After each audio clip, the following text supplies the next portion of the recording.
c'est Pierre-Alexandre pour Technoïd. Aujourd'hui, on va faire une petite vidéo sur les benchmarks. Les benchmarks, donc, c'est un peu le truc qui fait mousser tout le monde dès qu'un nouveau processeur sort, sauf qu'il faut toujours le prendre avec des pincettes. Je pense que c'est quelque chose que j'essaie de mettre en valeur aussi dans mes tests, tout simplement parce que, en fait, les benchmarks, c'est une valeur synthétique de ce que vaut le processeur en benchmark. Le problème, c'est que c'est pas forcément lié à la réalité. Et je vais prendre un exemple assez simple, voire peut-être deux, qui est le Snapdragon 615, l'un des processeurs les plus ratés de 2015. C'était un processeur de milieu de gamme qu'on a retrouvé sur beaucoup de téléphones occidentaux et qui en fait s'est révélé être une lamentable bouse. Pourquoi? Pour ceux qui connaissent, alors en premier téléphone qui a été raté, il y a eu le Sony Xperia M4. Nous avons le Alcatel Idol 3 dont j'ai pu tester. Et nous avons eu, qu'est-ce qu'il y a eu d'autre? Le Xiaomi Mi 4i aussi. Il y en a eu d'autres. Et le problème, c'est qu'il y a eu beaucoup de téléphones aussi dans ce cas-là. Il y a eu d'autres téléphones qui ont été plutôt réussis d'ailleurs. On peut penser surtout à Oppo qui a réussi avec une large gamme de Snapdragon 615 dans leur catalogue, qui a réussi à maîtriser le Snapdragon 615. Qui en a eu alors en 615 vraiment, parce qu'il faut savoir qu'en plus de ça, il y a eu des révisions. Il y a eu eux, il y a eu je sais plus qui, je crois qu'il y a eu Nubia qui avait réussi. Je n'ai plus après dit d'autres modèles. Je sais qu'il y en a qui ont réussi à maîtriser. Le problème, c'est que. Hop, je réajuste. Le problème, c'est que le processeur, dans les benchmarks, il affichait des bons résultats. C'est-à-dire à peu près 30 000 points sur AnTuTu, 3 000 points sur Geekbench. Enfin voilà, des résultats tout à fait corrects. Dans la réalité, c'est un processeur qui est tout à fait médiocre. Il n'est pas forcément terrible en termes de réactivité ou d'utilisation. En fait, il était surtout l'un des plus gros soucis, c'est que sur certains téléphones, c'est juste immonde tellement il n'est pas fluide. Il a des problèmes de surchauffe, il a des problèmes, donc, je l'ai dit, de réactivité. Et résultat, le processeur est très chiant à utiliser. Donc dans ces cas-là, comment on peut interpréter des scores de benchmark qui sont censés représenter la puissance du téléphone par rapport au reste? Et ben c'est là où c'est compliqué.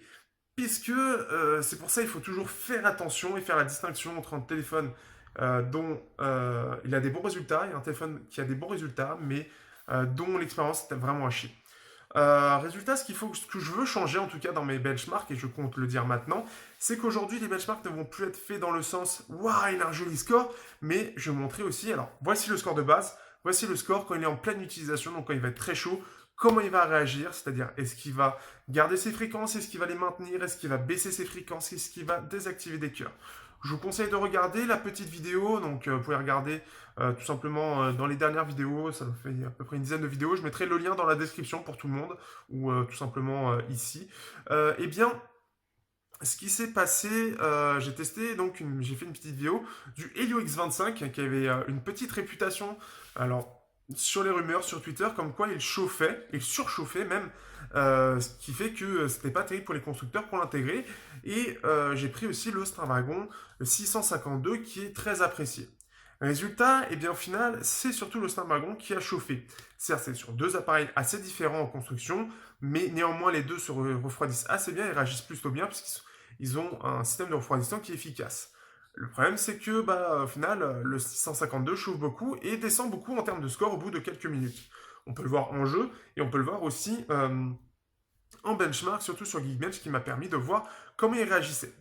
Donc ça, c'est quelque chose d'important puisque ça va permettre de voir comment se comporte le téléphone, quelle est sa chauffe et surtout voilà comment se comporte surtout le processeur par rapport à la chauffe. Est-ce qu'il va chauffer très vite ou non? Et par exemple, le Snapdragon 615 chauffait très vite et puis en plus de ça, même si en benchmark il était assez correct, il pouvait très vite en fait être assez décevant en fait en utilisation avec voilà ce problème de réactivité, ce problème où très vite voilà on va sentir qu'il n'arrive pas à suivre, que il est poussif en fait. Alors que les benchmarks le mettent par exemple deux concurrents vraiment égaux dans le même style, c'est le MT6753 de Mediatek et donc le 615. Dans les faits, sur les benchmarks, c'est exactement la même chose. On a les mêmes résultats. Dans la réalité, le MT, le 6753, est très sympa à l'utilisation.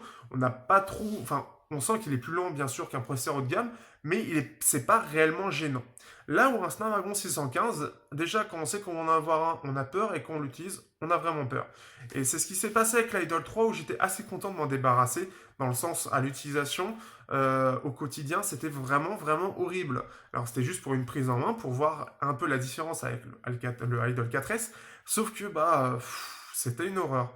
Et il y en a beaucoup comme ça, hein. J'ai eu beaucoup de retours, beaucoup ont mal vieilli, même déjà au départ ils n'étaient pas très bien, mais on les a encore plus mal vieillis après. Et même 6.0 ne permet pas de régler le problème, puisque j'ai pu tester sur l'Idol 3.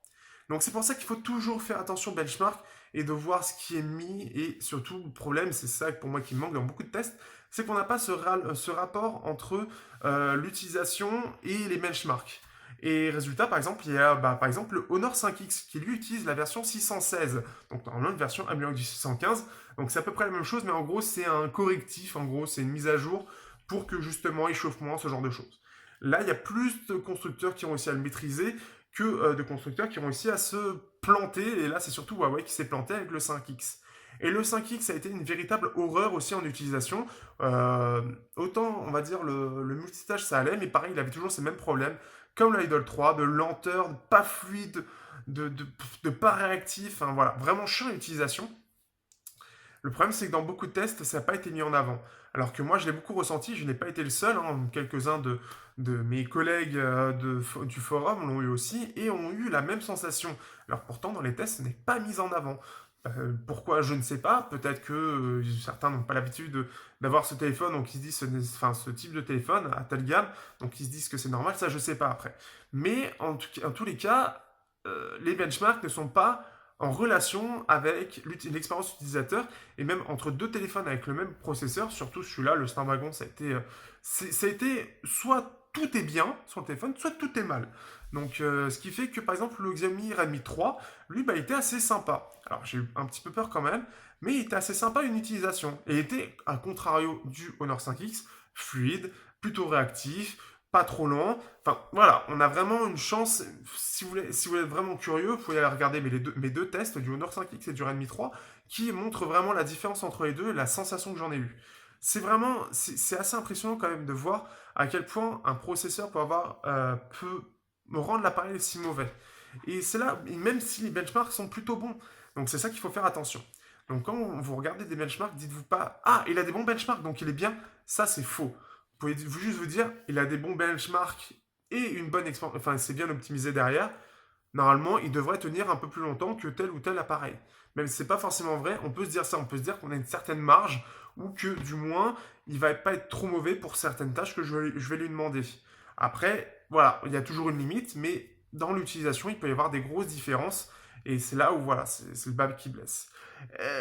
Donc c'est ça qu'il faut faire vraiment attention. Les benchmarks, il faut jamais les prendre pour ce que c'est. Il faut vraiment savoir dire voilà, ça donne ça, mais qu'est-ce que ça donne en expérience? C'est pour ça que je préfère aussi les vidéos et montrer un peu comment se comporte l'interface avec les applications et ça permet de voir vraiment ce que ça vaut. Et là, on voit clairement que voilà, certains téléphones peuvent être très bien comme très mauvais avec un même processeur. Et ça, c'est pas forcément compréhensible d'ailleurs, mais c'est comme ça. Même si voilà, certains ont une surcouche ou quoi que ce soit, certains optimisent bien comme certains optimisent mal, mais il faut faire attention. Surtout qu'en plus de ça, des benchmarks en général sont faits à froid. Ça, c'est aussi l'autre chose. Puisque les benchmarks sont faits à froid, forcément, le téléphone va montrer pleinement ses capacités. Mais si on les fait à chaud, donc comme on peut voir avec justement la vidéo du X25 contre 652, on peut voir que finalement, vu qu'il va vraiment chauffer, il va devoir se mettre en sécurité et baisser sa puissance globale. Donc soit par la baisse de fréquence, soit par la désactivation des cœurs.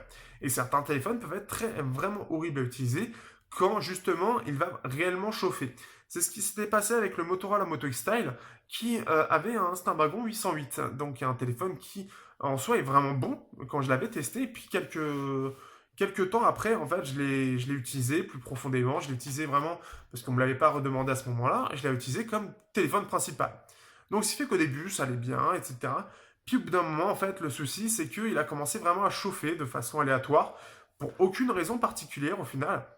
Et ce qui s'est passé, c'est comme il chauffait énormément, le Snapdragon 808 et 810 sont assez connus pour ça, eh bien, je me suis retrouvé avec un téléphone qui commençait à être très peu réactif et assez lent par rapport à d'habitude, avec un multitâche, mais aux fraises, mais vraiment aux fraises, c'est-à-dire vraiment pourri, et ça dû à la chauffe en fait, et ça c'est revenu après régulièrement. Et c'est dû au processeur. Donc le processeur peut aussi avoir une incidence par rapport à ça. Donc par exemple, quand des gens cherchent un téléphone Google et on leur propose le Nexus 5X, moi je suis assez réticent parce que avec un Moto Excel qui est censé être quasiment sous Android pur sur un téléphone quand même assez grand, 5,7 pouces, eh bien, voilà, quoi. Ça veut dire quand même que le téléphone, le processeur n'arrive pas du tout à suivre et que d'ici quelques années, malgré les mises à jour, il va quand même avoir les mêmes problèmes. Alors, on peut les limiter avec des mises à jour où il va y avoir comment dire, le processeur qui va être un peu plus bridé pour moins chauffer, mais résultat, on n'est pas à pleine puissance. Et ça se remarque assez vite. Il va vite tourner en 5 cœurs, puisque c'est un 6 cœurs, donc deux gros cœurs. Il y a un cœur qui va très vite se désactiver, l'autre cœur qui, lui, va baisser sa vitesse. C'est ce que je vois en tout cas quand il commence un peu à chauffer. Et comme il chauffe très vite, il se limite très vite. Donc c'est pour ça qu'il faut toujours faire très attention aux benchmarks et ce qu'ils veulent dire. Tout comme l'autonomie.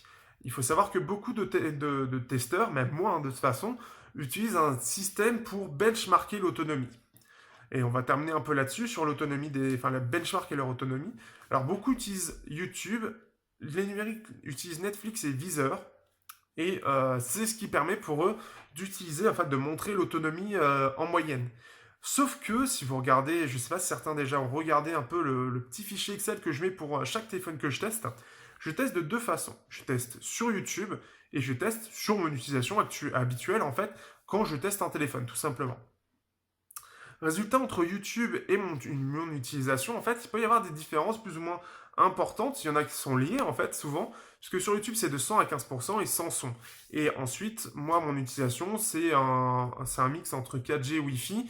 Et en plus de ça, j'utilise donc voilà, les réseaux sociaux, la musique, enfin, les trucs habituels que n'importe qui utilise, mais de façon assez intensive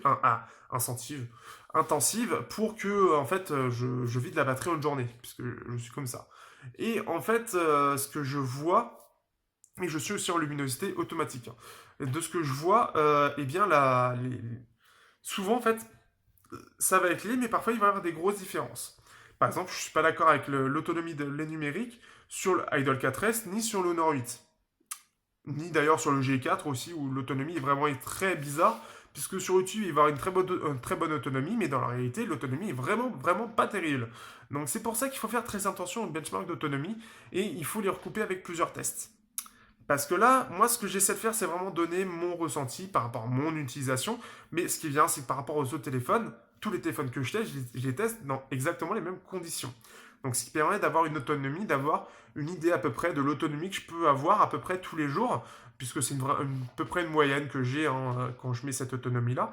Euh, Ça permet vraiment de voir ce qu'on est censé avoir. Et par exemple, je sais que pour le Honor 5C, il a été assez applaudi par rapport à ça avec une bonne autonomie globalement, alors que pour moi, j'ai trouvé que l'autonomie était juste normale, mais pas celle attendue. Et je pense qu'il y en a certains qui n'ont pas compris mon test par rapport à ça. Je dis que l'autonomie était décevante, mais c'est pas qu'elle est mauvaise, c'est qu'elle est normale, mais elle est pas censée être supérieure à la moyenne. Et c'est là où le délire des tests en fait un peu automatisés avec YouTube ou Netflix, pour moi, c'est pas forcément représentatif. Ça peut être quelque chose de plus neutre, mais d'un téléphone à l'autre, le système va gérer ces processus de façon différente.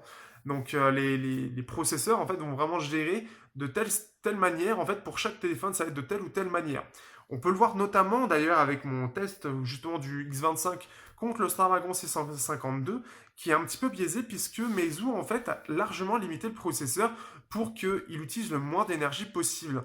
Ce qui fait que sur Real Racing 3 il va être en 30 fps tandis que sur le Vernier Apollo Lite qui est certes plus gros, le processeur est un petit peu plus, va lâcher un petit peu plus de ressources et le jeu va tourner en 60 fps. Donc ce qui fait que c'est quelque chose qu'il faut prendre en compte, c'est que pour en plus chaque téléphone, ça peut être un poids différent. Parce que le constructeur a décidé de faire plus attention à ça, un petit peu moins à ça, et ceci et cela. Ce qui fait que bah, parfois sur YouTube, il y en a qui vont consommer énormément. Sauf que bah, sur Facebook, sur Twitter, en Bluetooth, en musique, sur des forums, sur telle ou telle application, bah, il va beaucoup moins consommer qu'un autre. Donc YouTube ne représente qu'une moyenne large mais surtout sur une application particulière et sur une utilisation particulière. Ce qui fait que c'est quelque chose à prendre en compte. Et un tout dernier point aussi sur la chauffe. Comme je l'ai dit, la chauffe, ça peut beaucoup influencer la puissance d'un processeur. Ce qu'il faut savoir, c'est que je vois depuis quelques temps que certaines personnes se plaignent qu'un téléphone chauffe un peu. Il faut savoir qu'un téléphone qui chauffe, c'est normal. Un processeur qui chauffe, c'est normal. Un processeur, quand l'appareil photo est utilisé, s'il chauffe, c'est normal. Le truc, c'est que beaucoup de gens ont peur parce que le téléphone chauffe alors que l'autre ne chauffait pas. C'est simplement que la sécurité, en fait, la façon dont est géré le processeur aussi pour chaque téléphone est aussi différente. Et comme je l'ai dit, mais aussi pour la température. Il faut savoir que la température sur un téléphone, bah, certains vont dire, wow, elle est sur telle ou telle application, le processeur il peut tourner comme il veut, mais il ne faut pas qu'il dépasse tel degré. Et bah voilà, et c'est ce qui va arriver très souvent. Donc c'est-à-dire que dans telle utilisation, le constructeur a dit bon bah il faut pas qu'il dépasse tel degré ou tel degré ou tel degré. Donc ce qui fait par exemple ceux qui avaient un Xperia Z2 pour certains, le processeur ne va pas beaucoup chauffer, ça va très peu se sentir. Parce que c'est le constructeur qui l'a décidé. Sur un Meizu, il va chauffer un petit peu plus parce que le processeur bah, il va se dire bah, tiens, dès qu'il y a besoin de ressources, on va lâcher un petit peu plus, donc ça va chauffer un petit peu plus. Mais bon, c'est à peine tiède, c'est pas grand chose, donc c'est pas grave. Mais au moins comme ça, la puissance va être maximale. Et ce qui fait que ça va réduire les temps de chargement et ce genre de choses. Et ça, c'est quelque chose à prendre en compte. Parce que justement, là, c'est juste de la chauffe. Mais si le comportement est normal, c'est juste parce que le constructeur a décidé que ce serait pas très grave que ça se ressente un petit peu. Ce qui fait que c'est juste normal en fait. Donc c'est juste ça à prendre en compte. C'est que si vous voulez savoir si un téléphone chauffe ou non, il faut regarder son comportement sur les benchmarks. Le problème, c'est qu'aujourd'hui, on en a encore très peu, mais ça va arriver vraiment avec mes benchmarks où justement je vais utiliser Geekbench pour voir sur le long terme, mais il y a aussi GFX Bench qui permet de savoir en jeu sur le long terme comment il va réagir, et on peut le voir déjà sur le Pro 6 comment il se comporte. Sur ce, je vous dis à bientôt pour un prochain vlog sur la chaîne. N'hésitez pas à me faire vos retours par rapport à ça. N'hésitez pas à me faire un retour aussi sur la vidéo pour ceux qui sont arrivés jusque-là. Savoir si la vidéo vous a plu en fait en termes de qualité, puisque là je suis avec l'Honor 8. Donc voir en fait si, voilà, si la vidéo vous plaît assez en termes de qualité ou si vous préférez l'autre. Sur ce, je vous dis à bientôt.